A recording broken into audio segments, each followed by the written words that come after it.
비익조라는 상상 속의 새가 있습니다. 암컷과 수컷의 눈과 날개가 하나씩이어서 짝을 지어야만 날 수 있다고 하죠. 비목어라는 눈 하나 달린 물고기도 있습니다. 외눈박이 사랑이라는 시도 있듯 비익조와 함께 부부의 사랑을 상징합니다. 그런데 비목어는 현실에도 있습니다.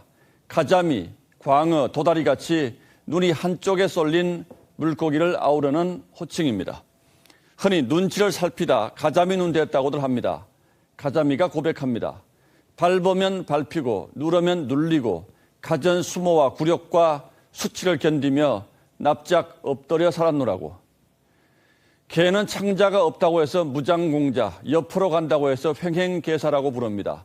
개를 선비에 비유한 존칭이죠.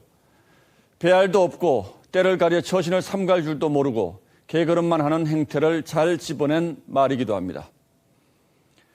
북한이 우리 국민을 살해에 불태운 야만의 범죄 이후 우리 군과 청와대에서 벌어진 일들은 다름 아닌 가자미와 개의 시간이었습니다.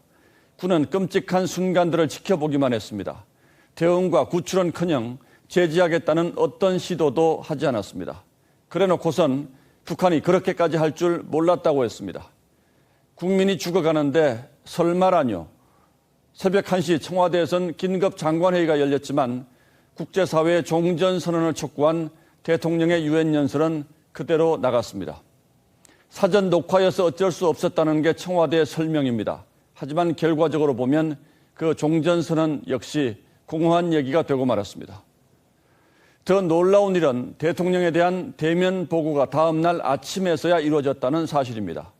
우리 국민이 아무 저항도 하지 못한 채 바다 위에서 총격을 당하고 불태워진 뒤 10시간이 지난 뒤였습니다. 그런데도 대통령은 신임 장성들의 신고를 받았고 아무 내색 없이 평화를 강조했습니다. 이어 여러 장관을 대동해 공연장을 찾기도 했습니다. 우리 국민이 아무 이유 없이 죽임을 당했다면 국가의 입장에서는 전쟁 상태로 봐야 합니다. 어떤 수위의 대응을 할 것인지는 그 다음 일입니다. 그런데도 지난 나흘 대한민국 정부가 한 일을 보면 국민의 생명과 재산을 지키겠다는 어떤 의지도 발견하기 어렵습니다. 판단력이 없는 것인지, 능력이 없는 것인지, 의지가 없는 것인지 이제 국민은 다시 묻습니다. 지금 대통령과 정부와 군은 도대체 누구의 눈치부터 살피고 있습니까?